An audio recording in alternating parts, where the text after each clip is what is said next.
नमस्कार, मैं निशि भाटिया और इस वक्त आप देख रहे हैं समाचार इंडिया। देहरादून में आए दिन साइबर ठगी, ऑनलाइन फ्रॉड और साइबर बुलिंग के मामले सामने आते रहते हैं और लोग आसानी से इसके शिकार भी होते रहते हैं। देहरादून साइबर क्राइम पुलिस बढ़ती ठगी को लेकर किस तरीके से कार्य कर रही है, इसको लेकर हमारी सहयोगी फौजिया फिरोज मलिक ने साइबर क्राइम के डिप्टी एसपी अंकुश मिश्रा से बातचीत की। आइए देखते हैं उन्होंने क्या कहा। नमस्कार, समाचार इंडिया में आपका स्वागत है। आपके साथ मैं हूं फौजिया फिरोज मलिक। आज हम आ गए हैं साइबर पुलिस स्टेशन में और आज हमारे साथ जो हैं डिप्टी एसपी अंकुश मिश्रा जी।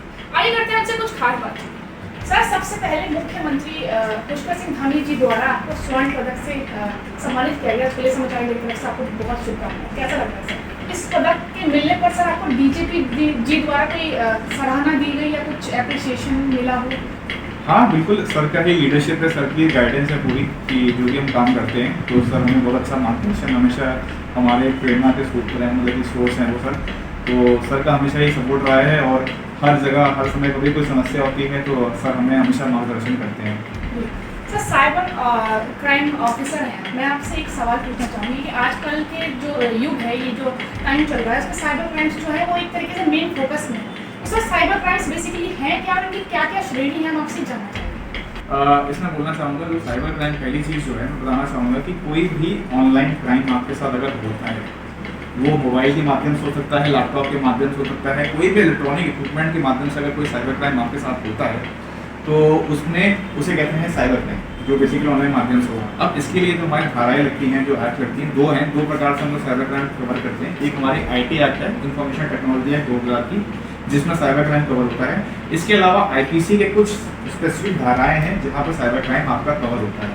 तो दोनों ही माध्यम से हम साइबर क्राइम जो है उसमें मुकदमा पंजीकृत कर सकते हैं।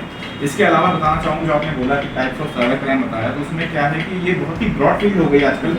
इसमें एक हम नॉर्मली जो बात करते हैं general cyber crime. General cyber crime मतलब क्या हो गया कि किसी के सोशल मीडिया के संबंधित कोई मामला है, किसी कहते हैं नॉन फाइनेंशियल साइबर क्राइम, और कुछ होते हैं फाइनेंशियल साइबर क्राइम कि मेरे पैसे निकल गए, मुझे कोई ऑफर आया, कोई लॉटरी आई या कोई भी मैंने गलती करी और मेरे को फाइनेंशियल लॉस हुआ, तो फाइनेंशियल साइबर क्राइम। तो हम अगर बात करेंगे तो एक तरफ जनरल साइबर क्राइम है जिसमें फाइनेंशियल क्राइम भी होता है और नॉन फाइनेंशियल भी होता है, और एक अलग प्रकार का जो एक नया ट्रेंड आ रहा है वो है वुमेन और चाइल्ड सेंट्रिक साइबर क्राइम, कि महिलाओं को और बच्चों को अगर कोई साइबर क्रिमिनल टारगेट कर रहा है, हैरेस कर रहा है, बुली कर रहा है, तो वो भी अब साइबर क्राइम की श्रेणी में आ गया है। तो ओवरऑल जितने भी प्रकार के जो आपको मैंने साइबर क्राइम बताया कि महिला या बच्चे संबंधित हो, फाइनेंशियल हो या नॉन फाइनेंशियल हो, सबके ही अपने अलग अलग प्रकार होते हैं। तो ये ओवरऑल एक अपकमिंग फील्ड है जिसमें नए नए तरीके से जैसे जैसे टेक्नोलॉजी आ रही है, जैसे जैसे आधुनिकीकरण हो रहा है, वैसे वैसे क्राइम सोफिस्टिकेटेड होता जा रहा है। सर, देहरादून में क्या है कि साइबर क्राइम्स बढ़ते जा रहे हैं, तो ऐसा कोई मामला हो जो आपके सामने अभी हाल फिलहाल में आया हो, आपकी टीम इस पर किस तरह से काम करती है?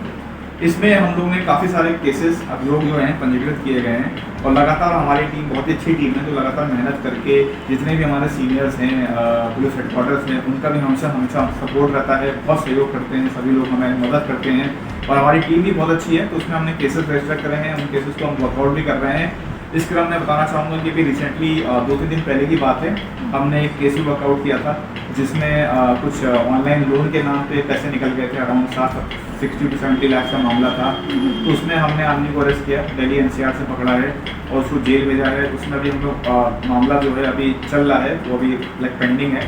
तो उसमें और भी चीज़ें हम लोग देखेंगे क्या तथ्य आ रहे हैं। उससे ठीक एक दिन पहले भी हमने एक क्रिमिनल पकड़ा था, उसको भी हम लोग लाए थे, पुणे से लाए थे। उसने भी ऑनलाइन लोन के धोखाधड़ी की थी, 10 लाख रुपए की थी उसको। उसमें भी हमने 2 लोगों को जेल भेजा जो कि जामताड़ा झारखंड के रहने वाले थे। तो हमने ओवरऑल ये देखा कि जो आपने बोला, जो सवाल है आपका कि कोई बड़ा मामला, तो सारे ही साइबर क्राइम में जितने भी देखिए फाइनेंशियल लॉस किसी का भी अगर हो गया तो एक बड़ा मामला हो जाता है ऑटोमेटिकली।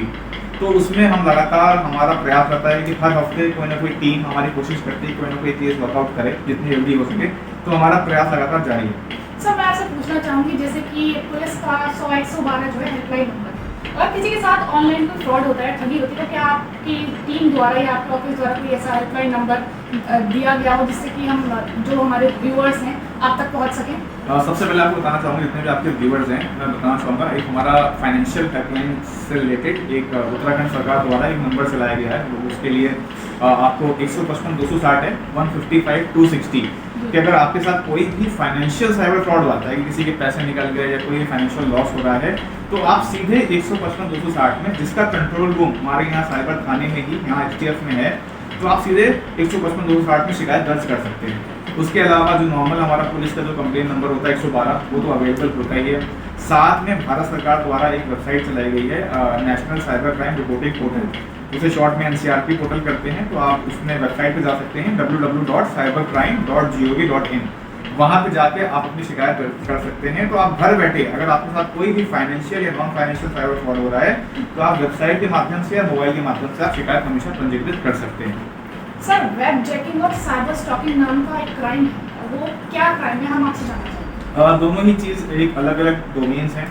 वेब जैकिंग बेसिकली क्या है कि अगर आपकी किसी की वेबसाइट है और उस वेबसाइट का एक्सेस बेसिकली किसी और ने कर लिया, किसी ने हाईजैक कर ली किसी की वेबसाइट, तो बेसिकली उसका पूरा कंट्रोल, उसका पूरा मास्टर पैनल, उसके सारे जो कंटेंट है वो कहीं ना कहीं वो एक पर्टिकुलर क्रिमिनल को मिल जाते हैं और वो फिर उस वेबसाइट को मिसयूज कर सकता है या अपने किसी पर्सनल प्रॉफिट या पर्सनल गेम के लिए उस वेबसाइट को यूज कर सकता है। That is called website jacking.